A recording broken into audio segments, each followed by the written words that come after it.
Welcome, everyone. We are obviously what you call the hot cake of uh, legal developments these days, which is the next legal trends in white collar crime. White collar crime as on date would be an extremely broad topic to describe. I'm pretty sure all the newspapers, your updates are buzzing with scams on every single date. But what we are going to try and do in this session is maybe look at two aspects. One, how do we regulate it? We have some very experienced speakers with us who have been specifically working on this sector, this aspect, which has been an undertone in Indian legal history of sorts. We still don't have a legislation for private bribery in India, to be specific. But what we are trying to do in this session is have an interactive session with you, hear from our experts who all have personal knowledge in the sector. We have a compliance specialist in Neha. We have a global legal expertise in this sector in pharma, which is one of the rampant sectors where we see private bribery, Dr. Mittal. And obviously, Rob is going to bring us this international perspective from the Asia Pacific Australian region.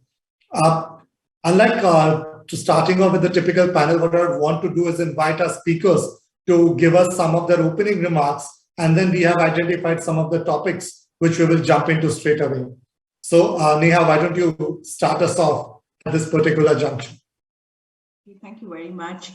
Maybe, and we're talking about white collar crimes, and maybe I just start with a weekend watch recommendation for everybody. There is a series called The Bad Boy Billionaires of India. I'm not sure if, how many people have watched it, but I started watching it, and believe me, I watched it all weekend. It was so interesting because it takes us through the journey of our celebrated bad boys, so to say, in India. It will take you through the case details of, Nirav Modi, of Mallya, and you will see exactly how these bad boys were able to pull off huge corruption scandals. And I would call them corruption, though, because there was, public corruption or public money involved, but also there are private parties involved, and how they were able to pull these off because of individuals who are involved in it, and what were the actions that were taken. So maybe I would start with that recommendation. And I just want to say about, and maybe if we just talk a little bit about, private and public bribery. These are two issues that we have, right? Public bribery, or the bribery which involves government officials, is something that we talk about a lot. But I think it would also be interesting to talk a little bit about the private bribery matters that happen. And that's largely in the realm of employees who get involved, or conflicts of interest situations that are allowed to prevail in organizations. One thing that I usually say in my trainings, and we do a lot of trainings for our employees on this topic, is that you should always think about an individual and having its own interests. So Neha, as an individual, has her own interests, and her interests are to do well in life, to ensure that she gets, well compensated, that she does the work that she likes, she has a house, she has shelter, and so on and so forth. The company as a large has their own interests. They want to ensure that they're doing business with the best people in the market. They want to ensure that they have the best employees. They want to also ensure that they are doing business in the most profitable way possible and enhancing their profits. Now, what happens is when individual interests come in collision with companies' interests, and when conflict of interest between the employees and a company takes place. When there are individuals that are willing to operate in this conflict model is when we have an issue. And the same individuals can, take on the role of, in a public setting, they will be willing to push their individual interests over the larger interests of society. That is when we have public bribery happening. So those are some of my thoughts, and maybe I'd like to keep the conversation around, what can we do as companies to address some of these very natural human tendencies, so to say, which will be there, and those are some of my sort of opening thoughts, so to say. No, definitely. I think we'll definitely address that as part of the session. Vivek, if we can quickly hear from you, since you've seen it all in God knows how many countries now. Yeah, thank you, Manvind, and thank you, Legal Era, for inviting me here. Private bribery is a concept which is, of course, gaining a lot of pace in India. Companies are getting conscious of addressing this issue.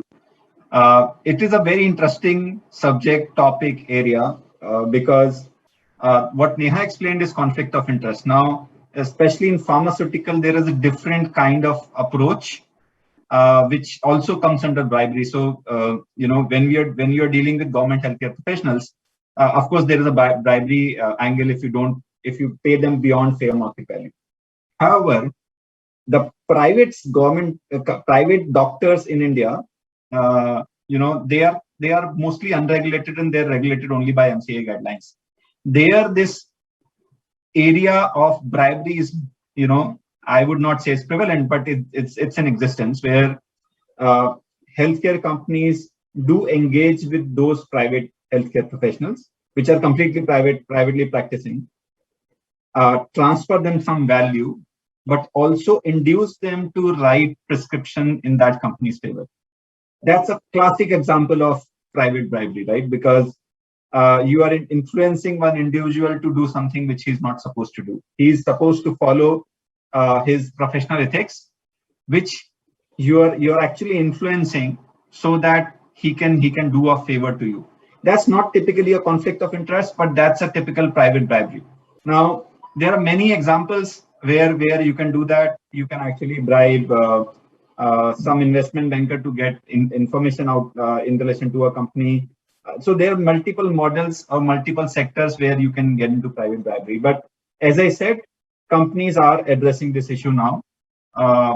First is conflict of interest, second is kickback, third is private bribery. These are issues which are prevalent. Everybody should acknowledge that. I think if you don't acknowledge, we'll not be able to address. However, this is gaining pace in India very, very clearly. So this is my opening remark. Of course, we can talk about government bribery at length, including in relation to FCPA or UK anti-bribery or etc. etc. Absolutely. No, thanks. Definitely, I think it's a little strange that, a lot of Indian lawyers and for that matter, students and practitioners are more familiar with FCPA guidelines and the UK anti-bribery request for that matter, CEPANTHOR in France. But what we often forget that even an attempt to bribe is an offense under the Prevention of Corruption Act, which obviously is in the public sector. But with that, I think let's bring in our FCPA and anti-bribery expert in Rob. While we have spoken on the Indian and the global context, I think we'd love to hear from you on the settlement of international bribery views in your experience, your take on the sector, how you have seen it evolve. Thank you very much, and good morning and good evening to Mumbai. It's delightful to be with you from a cold, chilly Sydney. Some interesting remarks to begin with. One of the questions that was raised is, in a sense, how or why bribery, corruption or improper conduct occurs in companies. And it was interesting, a few years ago, the OECD conducted a complete survey of every settled case, primarily in the US, but also involving a number of European, Latin American, and a few Asian countries, about the corruption cases. What did they amount to?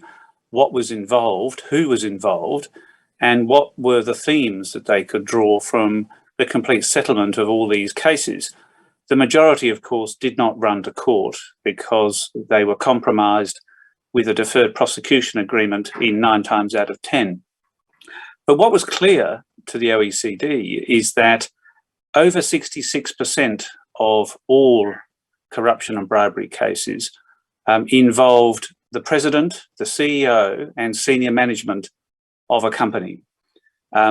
It's not a case that these cases were conducted by lone individuals, by rogue employees, where companies inevitably, when the criminal torch is turned on them, drop an employee under a bus and hope that the employee gets run over and not the company. So I think one has to remember that there are a huge range of touch points across a company, particularly large companies, from marketing to sales to administration to accounts processing to accounts supervision to the more senior levels, to the executive level and the board level, who have, in almost every case I've seen and come across, had some input, had some role, had some knowledge. Sometimes it's direct knowledge. More often than not, it's perhaps reckless indifference. Perhaps it's turning the blind eye, pretend you're looking slightly that way, and hope that you don't see what you perhaps should see, and you don't stop what you should stop. And then you ask yourself why. And you look at all these codes of conduct that companies have saying zero acceptance of criminality, integrity is our utmost good value and our value number one. Well, is it when push comes to shove and that contract has to be signed and that deal must be struck because it goes to a competitor if you don't? That's the real challenge. And I think it's not just an Indian feature, it's particularly a worldwide feature. And that is what often, I think, drives serious corruption cases. And I think that's what's supported by the data across the world. So these examples that you're experiencing are by no means different. May I just add a comment to what Rob said just now? Having done the compliance role now for some time and also being a transactions lawyer who's seen the transaction side of things, I think what I've learned from just observing what happens in an organization is that the tone is actually set from the very top. It is what the top person is saying that is going to permeate into the rest of the organization. So if we are aiming for a good compliance and a good culture to be in the organization, an ethical culture, I would say, not a good culture, but an ethical culture, it has to come from the topmost person. If that person's going to be holding the flag of ethics and integrity, you can be assured that people in the organization or the culture will become like that, because people will be comfortable to talk, people will be comfortable to bring out issues where there are individuals, for instance, or processes that are failing. So it is the tone from the top which is absolutely essential. And it is also not just the tone from the top in terms of sending out an email communication saying here are our 5 most important ethical principles to have, or to just put it into your keynote address. That's not all we want. We want the leader to also walk the talk.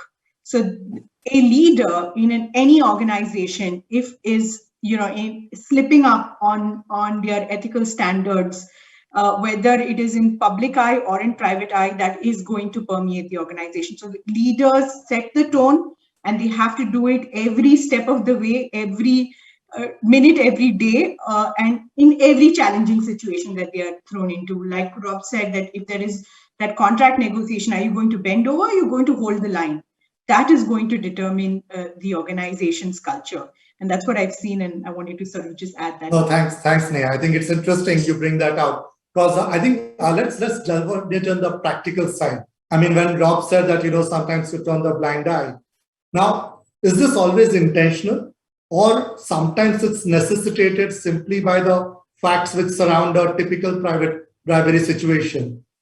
Typical, what happens is the board will find out about it only when it has escalated to a level that it needs to be brought to the board's intervention if it's a private employee. Then you have an audit committee which comes in. Then you will have an investigation which needs to be done. If it's a listed entity, all hell will break loose because you'll have to report it to SEBI. You need your LODR out. You need to make sure that your report is coming out in a manner that it sort of doesn't make any changes to what you have been disclosing before.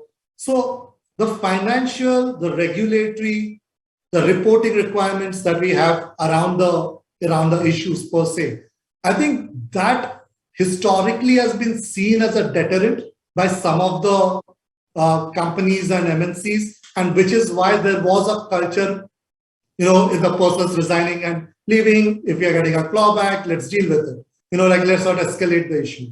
So I think, Vivek, let me ask you this. What do you think how do you think the corporates can take better measure And do you think that these ultra reporting requirements are a deterrent while we don't see more enforcement? And how do you deal with it as a GC of a company?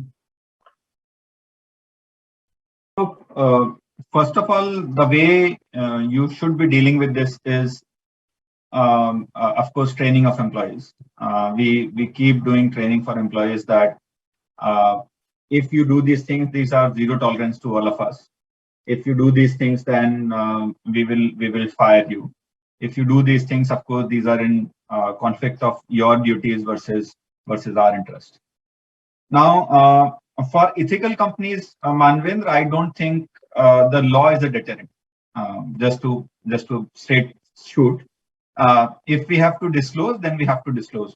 However, we also, I'm not talking about my present company again, but however, we also have to weigh that whether you rush to disclose every single incident while it may not be material, or whether you have to disclose all. I know that in one of my companies we were debating that whether over disclosure is also one way a track can attract class action suits, because over disclosure will offer negative news, which could be very small, would also prompt the shareholder to sell their shares, and they can later come back to you that while it was not material and because of news or because of your disclosure, I had to sell my shares. So I actually made a notional loss. So hence I want to sue you. That's also possible. So again, coming back to you, I think companies are taking a lot of measures by making employees aware. Just to give an example, when you join our kind of company, then we have to sign NDA. We have to sign we have a Kobe policy, which is code of conduct for business ethics. We have to sign through the Kobe, and we have to say that we have read everything, we have understood. Then we have to go through a bunch of trainings, initial induction trainings, which would also include bribery, corruption, etc., including integrity and compliance. And then we have to continuously, from time to time, review it. Also, we have to go through the physical training. So companies are taking a lot of measures to make employees aware that these things are non-tolerable. We will not tolerate these things. But at the same time, when these things happen, and they do actually, because there are at some point, some place there are many rogue employees. When they do, then of course, you have to do whatever you have to do. If it is a big event, then of course you'll have to discuss. I don't think law could be a deterrent, and you can think that you should not be able to disclose it. You should, in my view.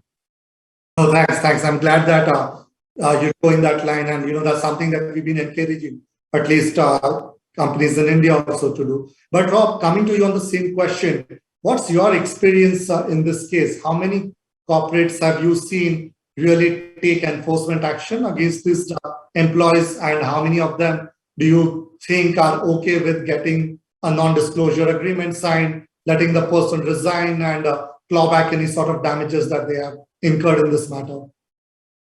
I think it would be fair to say that much less of the latter and more of the former now. In the past, there was a great tendency to keep potential embarrassment about your own inadequacies and your own internal failings quiet.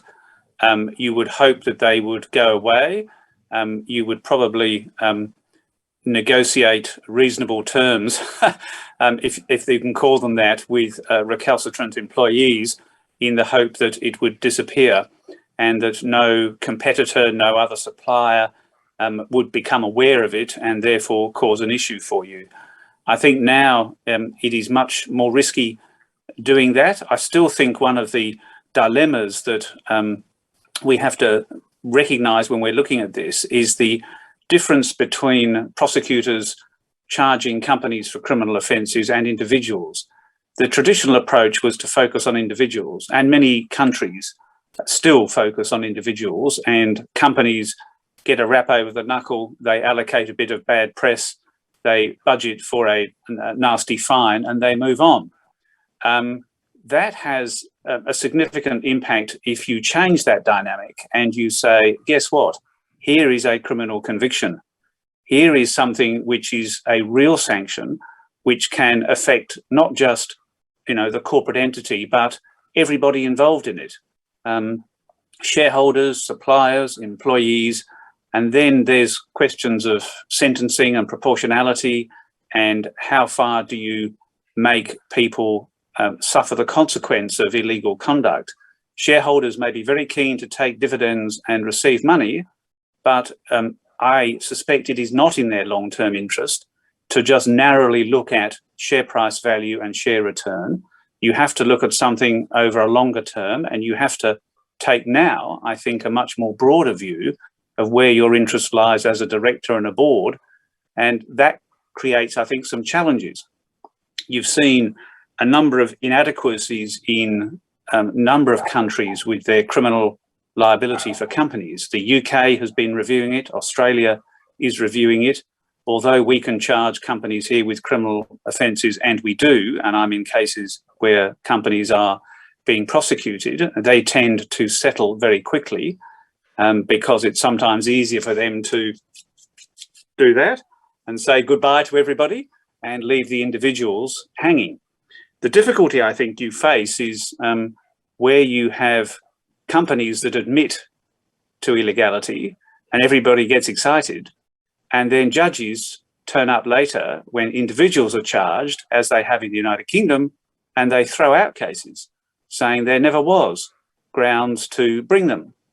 That's a challenge, and it's a challenge for the reputation of prosecutors and also for companies in terms of what decisions do they make and what sort of views do they form, because they're often different to an individual. And so you very much have to look at who you're representing. And if you're representing a company, it's a very different perspective and dynamic you have to think about compared to acting for an individual. And it can be quite harsh sometimes.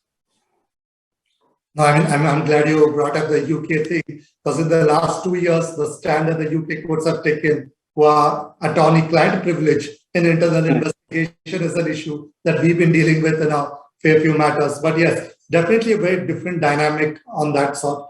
And probably, I don't know if you're aware of this, but I'm sure 2018, India actually amended its Prevention of Corruption Act, and companies are liable today even for third-party bribery. So service providers or people not directly acting in the company, but they have attempted or given any gratification in lieu of thereof, can actually be brought in within the purview of the Prevention of Corruption Act. On that point, Neha, let me come to you on a very interesting development, I would say, because of COVID. We all have working from home. And I think in the last 2 years, the sheer number of complaints or matters that we have dealt with on confidential data or proprietary data or being sort of, I wouldn't really stolen, but being leaked, being landing up in unauthorized hands for multiple aspects has been quite rampant. Some of this data, actually, we have seen competitors engaging into private bribery, getting the data from employees at lower levels, or in one case we dealt with customs data was planted on one of the competitors' domain at 2,000 rupees INR. So have you guys seen something in this space? And if yes, how do you really deem to deal with such a situation?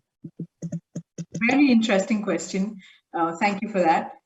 And that makes me want to think about the whole situation that we have.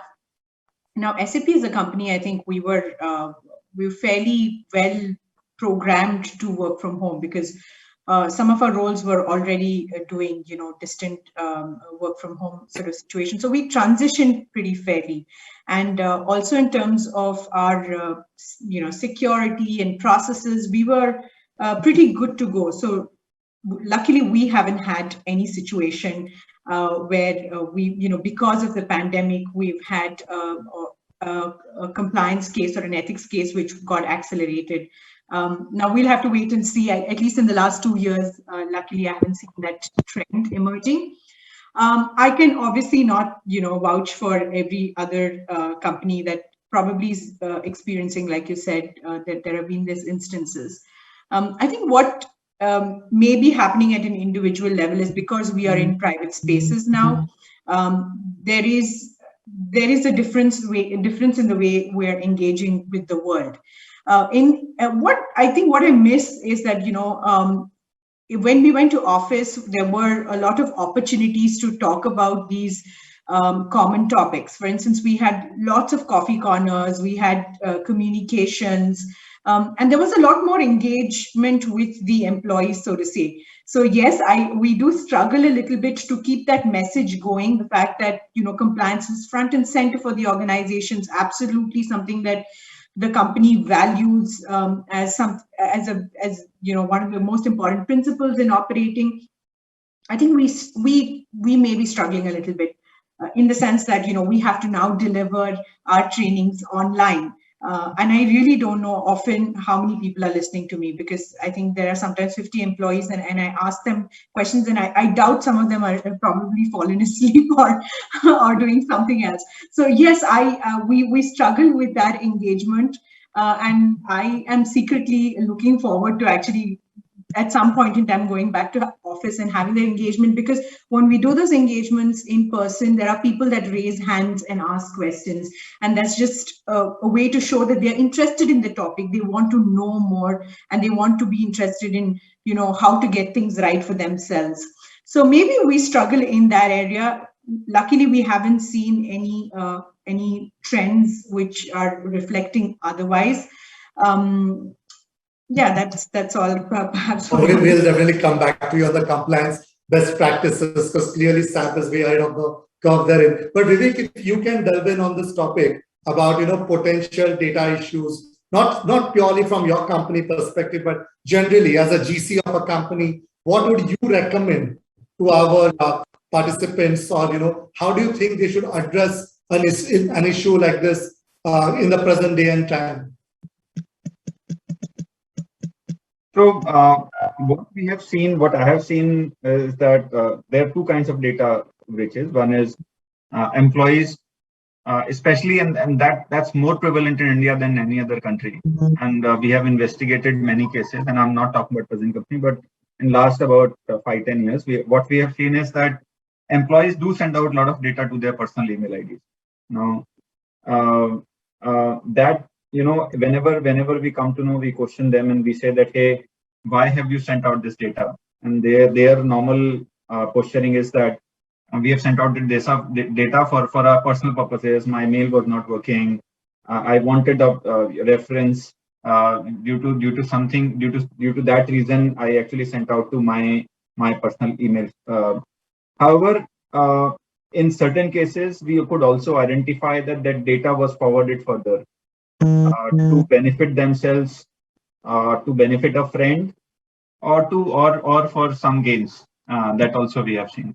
Now, let's say as a very matured IT savvy company, what we had done in past and even in present organization, that we actually monitor anybody forwarding any email ID to any email ID which is not official. So let's say other than my company's name, if you're forwarding anything to Gmail, to any other common mail servers, then of course we keep on tracking, and we have been taking actions against them. So we actually ask them that why did you forward that data, and if they don't have a reasonable reason for it, then actually we terminate them. There are certain cases we have suspended. There are certain cases we have put actually penalty on people by way of withholding their or not paying their incentives, because that's purely based on performance and integrity. So those kind of things we have done. But I can tell you that more and more we grow, more and more we become IT savvy. There is this more risk of employees using companies' confidential information and companies' confidential data for their own purposes, or competitors do that. And nowadays there are a lot of things prevalent, right? Spoofing is very much prevalent now. Somebody can spoof your email ID and write to probably my junior and say, hey, I need to make payment to this particular law firm. Why don't you do it today? It happens in all companies, so those things are also prevalent, where you need to actually train people nowadays that how to deal with those situations. So that's my answer. Manvendra, I'm so sorry. I had a hard stop at 4:30 because I have next call lined up. I will have to log off. I'm so sorry, but that call is also pretty important and I need to jump to that call. Happy to be here. Thanks, Legarera, for inviting me here. And thanks, Mandan. Thanks, panel. Thank you. No, thanks, Vivek, for your time, and we do appreciate. We started a little bit late, but thanks for those inputs. And Rob, if I can sort of bring you in here where Vivek left off. I mean, phishing and the user data being taken and then bounced over to multiple users, websites is something which has sort of been a very common phenomena. A lot of companies did not realize the detriment that it can cause, but currently with the heightened standards of IT laws in India, from what we see in the new personal data protection bill that's going to come in soon, what do you think? Is there any possibility for employees to really indulge with the employer's data? Do you think that maybe the line should be drawn somewhere, allowing them some flexibility? Or the way we are transitioning today as a society, there is absolutely no space for data, user information, proprietary information to be really left at the hands of employees or allowing them to sort of be in control of such sensitive data. What's your take on that? Well, it's that's almost a $64 million question, because we've seen from Paradise and Panama, two wonderful locations in the past where unauthorized data breaches have occurred from one less reputable and one reasonably reputable law firm, and one survived and one didn't. And we've seen the consequences of that for the clients, and in the firm that didn't, some pretty serious criminal proceedings commenced. And that's always a salutary lesson, that we're talking in a sense about companies and clients, but law firms themselves should be very conscious of their own cyber awareness, their own risks, and what steps are they doing, because increasingly we're seeing clients require that from you, particularly if you're handling certain types of data or information. But I think the reality is that there's no doubt KPMG have done a range of surveys here in Australia that showed when the pandemic started, there was not just a mass exodus of the offices, but a mass increase in general fraud and unauthorized, improper levels of activity. And it's always going to be the case that somebody will find some attraction to take some information. It doesn't have to be sent to a private email address. It can be done the old-fashioned way, just slipped into your briefcase in between a newspaper, hard copy documents. And you're quite legitimate in copying them. It's less legitimate to take them out in your suitcase and then do something with them. So to that extent, one can be as careful as one can, but there has to be an element of trust at certain levels between a company and its management and its employees, but particularly where there's the handling of sensitive data. But I think in broad terms, for corruption cases, I haven't seen many that have involved, frankly, mishandling of data. That just doesn't happen, because the way transactions are done, recorded, processed, administered, they're all done quite legitimately. It's just the fact that the end result is the taint with illegality, or the contract that it sourced from is illegally obtained. So I think the working from home conditions are that much more challenging for every GC, for every compliance officer, because they're remote. And just looking at us here on a screen is so much better, rather than being in person, than having your compliance team doing a remote training seminar where you get a bunch of faces that sort of come in and out, they turn on and off, they zone out and blank, and they keep their sound off. Some of them even keep their cameras off, because you can't keep telling them to keep looking at you. And where's he going? So I think the quicker they can all get back to, their business environment, will be so much better for the management of these sorts of issues. Oh, thanks for that input. And I think, I think we all are fairly on the same page when it comes to how private bribery, how data, how the ethics and the code of conduct issue sort of need to be looked at from a legal as well as an employer perspective. Maybe jump onto the other side a bit on the on the settlement of international bribery cases, or for that matter, India actually in 2011 floated a prevention of bribery of foreign officials and officials of public international organization bill. The bill was tabled in the parliament, and 10 years later, unfortunately, there is no development on that bill till date. Incidentally, the International Bar Association Anti-Corruption Committee has taken it up as a project for the year 2011-12, where we're trying to see if we can retable the bill and what comes out of it. But why it's interesting is because unlike most of the European entities or the US for that matter, in India, we don't have a settlement mechanism. There is a bargaining which is available in the criminal procedure code, but there's no concept of settlement of a bribery claim. I would maybe quickly invite comments from Neha and Rob on, do you think that India has reached a stage where we do need a mechanism for settling private bribery or for international bribery aspects for that matter? Do you think that settlement is the way to go rather than prosecution? And the second part would be, from a more personal level, where do you see bribery as in the current context? Do you think it's a compliance issue, it's a cultural issue, or do you just think that people don't care enough with because it's a clause in their code of conduct or employment agreement?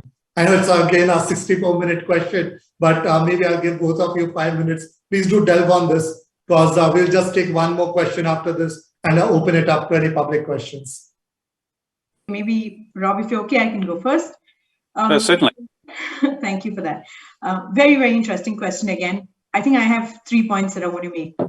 Firstly, when I started to be a compliance officer and started to look at the laws that affect us, the thing that struck me a lot was the fact that these, the international bribery laws that we have, whether the FCPA or UK bribery, just the extraterritorial impact that they have and the ability to go beyond their their sovereign territory and go into other countries and affect the law over there.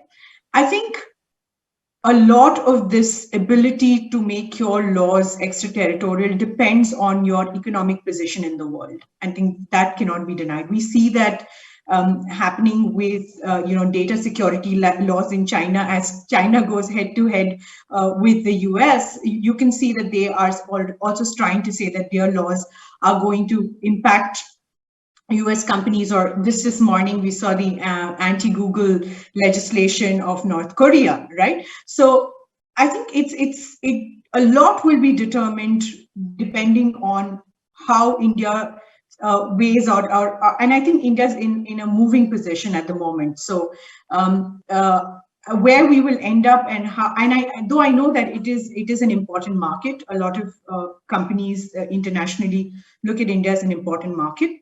And the other thing I wanted to say is that depending on how much economic, favorable position we are able to end up, our laws will have to be that mature. And today we're not there. We're going to have to build that profile as a country, and which is why, to your second point, what is the right mechanism that we're going to have? Will it be a settlement option or just prosecution? I think that will also depend on the times, and there are many moving pieces to this. In terms of what would be the most favorable way. We might have to look at the fact that does this work in a civil law sort of setup or common law setup? How is it going to work? We might going to have to look at it at a more deeper level in terms of what's going to work. But there are a lot of pieces that will have an effect on it. It's the economic position, where we want to go in terms of where we, the goal as a country, how many multinationals are we working with, which countries are we doing business with, and of course, what our history has been. So I think all of that will have to be considered in terms of where we come to. In general, otherwise, if I say that as a country, what we have benefited is the presence of many multinationals. Now, and I've worked in one for 8 years now. So what I can say that they have done for our legal industry is that they have really introduced world-class standards into the market. I have seen, the transition in the sense that conflict of interest as a concept might have been alien to people 10 years ago. Now, when I say even COI, they understand we're referring to conflict of interest. It's just, what you get exposed to, right, over a period of time. When I was in law school, I didn't know what limitation of liability was because we didn't study that in the 50 subjects that we studied. But the minute I joined Wipro, we saw that it was an important concept because it came from the Silicon Valley contracts that we were trying to mimic. And very soon, the limitation of liability as a concept started to turn up in our government contracts because IT companies started to push them. So it's just a very interesting way in which these concepts have transitioned because of the engagement that we've had. So just to close my point, perhaps, like I was saying, that we've really benefited from the fact that we've had many international companies present in the country, and they will pull us up and bring us to sort of the gold standard and the world standard in compliance. And it won't be difficult. The transition won't be difficult because we're already talking about these concepts in the market. Are there old concepts which are there? I think we're an old culture, right? So we have many concepts in ethics, and our own standards of ethics may not map entirely with the way in which ethics are understood in the general Western context. But we're, like I said, we're adopting new concepts, and I don't think the transition will be difficult. So those are my points. Yeah. Oh, thanks, Rob. That's a very lovely summary, and I think it highlights the critical question which we come to at the end of the day, which is a question of culture. But before I touch on that, the point of whether to settle with companies, to negotiate with them, to avoid criminal prosecution, is significantly controversial in many countries because they do not have a regime for it. They do not like it. They suspect that companies just want to buy themselves out of a criminal prosecution. Some countries fear that it will expose their police agencies or their prosecutorial authorities to it themselves corrupt behaviour and pressure to try and do the deal that the company wants them to do. Having said that, the Working Group on Bribery at the OECD is looking at a series of quite new recommendations to come out to impact the OECD Anti-Bribery Convention. And a number of those will be to look at these sorts of topics and to try and encourage member states to really sort of learn from what's happened over the last few years. And I think, without saying anything that I shouldn't because they're not public yet, I think from my own experience, and certainly from the American experience, that a well-crafted deferred prosecution agreement scheme, probably of the United Kingdom version, not the United States version, which is too much power to the authorities, but one that is properly and actively supervised by a court system or by somebody in the position of a judge that can look at what is done and can give a meaningful view as to whether it's fair and reasonable to let a company off, even though they might have the sword hanging over them for, let's say, 3 years, the term of an agreement. But the fact that they don't have a criminal conviction and that the consequences of that can have a serious impact on shareholders, suppliers, employees, people who perhaps, although some might have had a benefit from dividends, but otherwise depend upon the organisation. And assuming, of course, the organisation is not knee-deep in the behaviour. And sometimes if it's so knee-deep, then prosecutors have to think long and hard about whether such an agreement should ever be offered to such a company in the first place. But I think standing back from all of that was one of the questions our keynote speakers raised at the beginning of our session, or just prior to it. And that is, what is our culture and who are the leaders who are promoting change if change is going to happen? Who are the business leaders? Who are the political leaders? Political leaders are like chameleons in my experience. They come and go and they change their opinion at the drop of a hat, depending upon whether it's politically convenient. And that's why often bills get introduced, ideas get taken up, and then they get conveniently forgotten and put out in the trash can, as the Americans would say, the Friday night trash can, where it gets burnt on the West Wing and you never see it again. So I think one of the things organisations like Legal Era can promote, and the IBA certainly promotes through its anti-corruption committee, is focused, dedicated reform. And if there can be a mechanism that deals with corporate crime in countries where suing companies is too hard or too difficult, and sure, you can deal with individuals separately, but if you're going to start companies having and facing a serious impact, they need to face a serious impact with the threat of a criminal fine or a criminal conviction over and above what might end up being a large amount they should pay as a fine. And unfortunately, in many countries, and Australia was the same, and I suspect India is probably the same, fines and penalties are far too low. And people complain that in America, they're far too high. You know, so the consequence is you've got to find some amount. So if you engage in bribery and corruption here for a company now, it's $22.2 million per fine. So if you engage in corrupt conduct and it amounts to a series of transactions and a series of events, you multiply that by 10, 15, 20, 100, it gets quite a nice sum.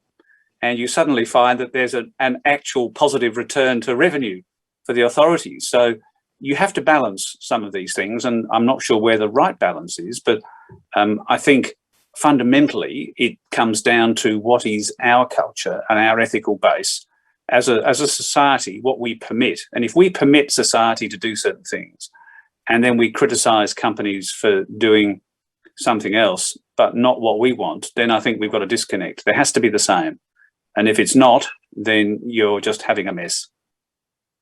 Oh, absolutely, Rob. Thank you so much. I mean, that's both of you. I think you really hit the nail on the head as to, like, you know, where and how things sort of turn the way they have from a bribery perspective.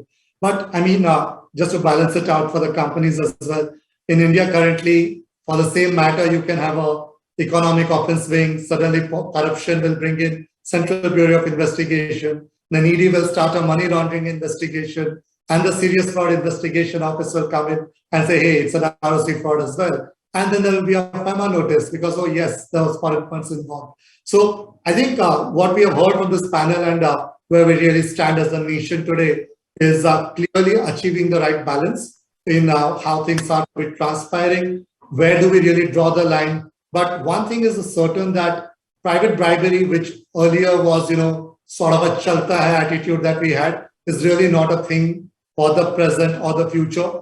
And the necessary steps need to be taken in order to ensure it's dealt with properly.